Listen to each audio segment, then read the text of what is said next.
Саламатсыздар ма оқушылар? Бүгін біз сіздермен 4-ші сыныптың қазақ тіл пәні бойынша етістіктің шақтары туралы білетін боламыз. Сабағымыздың оқу мақсаты етістікті тиісті шақта қолдануды үйренеміз. Олай болса, жаңа сабағымызға көшейік. Етістік дегеніміз заттың іс-әрекетін, күй-жайын білдіретін сөз табы. Етістіктер не істеді, не қылды, қайтты деген сұрақтарға жауап береді. Етістіктің шағы дегеніміз іс-әрекеттің жүзеге асу мезгілін, уақытын білдіреді. Соған орай етістіктің қазақ тілінде 3 жағы болады. Осы шақ, өткен шақ, келер шақ. Енді балалар, етістіктің шақтарына жекелей тоқталып кетейік. Осы шақ сөйлеп тұрған кезде болып жатқан қимыл, іс-әрекет. Мысалы, Аслан хат жазып отыр. Бұл сөйлемде жазып отыр осы шақ. Өткен шақ сөйлеп тұрған сәттен бұрын болып кеткен қимыл, іс-әрекет. Мысалы, мен жазда Ақтөбе қаласына бардым. Бұл сөйлемде бардым өткен шақта айтылып тұр.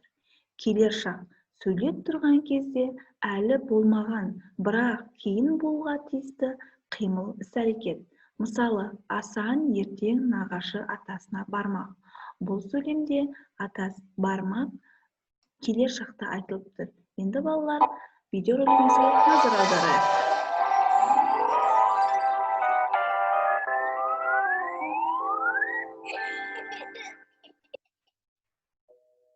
Ай мектеп.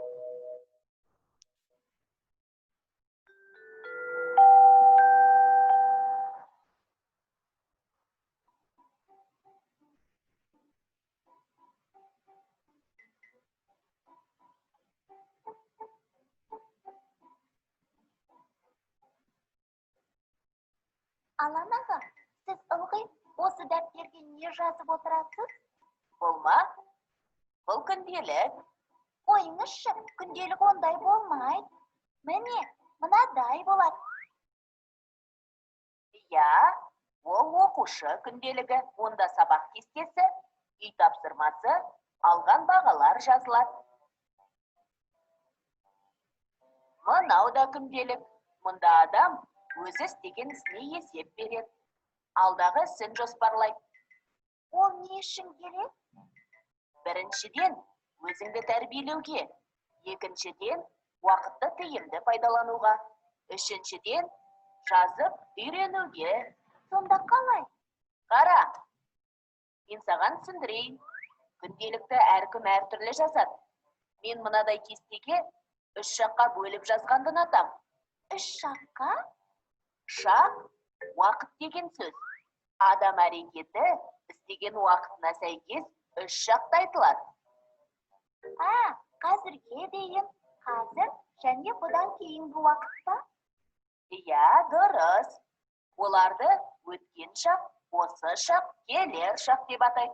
Түсіндім. Мына жерде бұған дейін орындалған әрекеттер өткен шақта жазылған. Мектепте сабақта болдым. Ағылшын тіліне қосымша сабаққа қатыстым. Бассейнде жүздім. Мына қатарда дәл қазір не істеп жатқаным осы шақта жазылған. Қазір математикадан есеп шығарып жатырмын. Ал мына бағанда енді не істейтінім, яғни келер шақтағы әрекеттерім жоспарланған. Ертең кешке Викимен қыдырам. 2 күннен кейін Болатпен шахмат ойнайым. Демалыста данаға балықтар жайлайтып берем. Сіз осының бәріне қалай үлгересіз? Мен сабаққа дайындалсам, ойынға, ойнасам, сабаққа дайындалуға уақыт жеткізе алмаймын. Маған етістіктің шақтары көмектесті. Күнделік жазу маған әрі өзіме есеп беруді, әрі уақытымды жоспарлауды үйретті. Осылай істесең, уақытты бәріне жеткізуге болады. Алақай, енді мен де солай істеймін.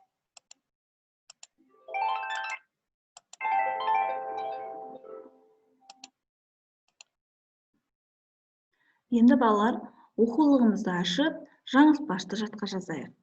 Дәптерлерімізді ашып, балалар, орындаймыз. Ғарышкер ұшты ғарышқа. Ғарышқа ұшты ғарышкер. Айтшы, ғарыш алыс па? Балалар, бұл тапсырмада етістікті табамыз. Етістіктің қай жақта тұрғанын дәптеріңізге тауып жазамыз. Екінші тапсырмамыз балалар, жұмбақты шешеміз. Мен ойлаймын сіздерді бұл жұмбақтың шешуін тез табады деп. Аспанда бір алып құс ызғып ұшып барады. Қарап тұрсаң ғажайып, соңында із қалады. Яғни, балалар, шешуі дұрыс айтасыздар, зымыран. Бұл жұмбақтағы етістікті тауып, қай жақта тұрғанын дәптерімізге жазып аламыз. Енді балалар, бекіту сұрақтарына назар аударайық. Етістіктің шақтарын ата. Етістіктің шақтары нені білдіреді? Етістіктің шақтарына мысал келтір. Үйге 80-ші беттегі 6-шы тапсырманы орындаймыз. Және қазақ ғарышкерлер тақырыбында мәтін жазамыз. Балалар, мына сілтеме арқылы қосымша мәлімет алуларыңа болады. Қымбатты балалар, сіздер жаңа тақырып бойынша ең негізгі мазмұнды алдыңыздар.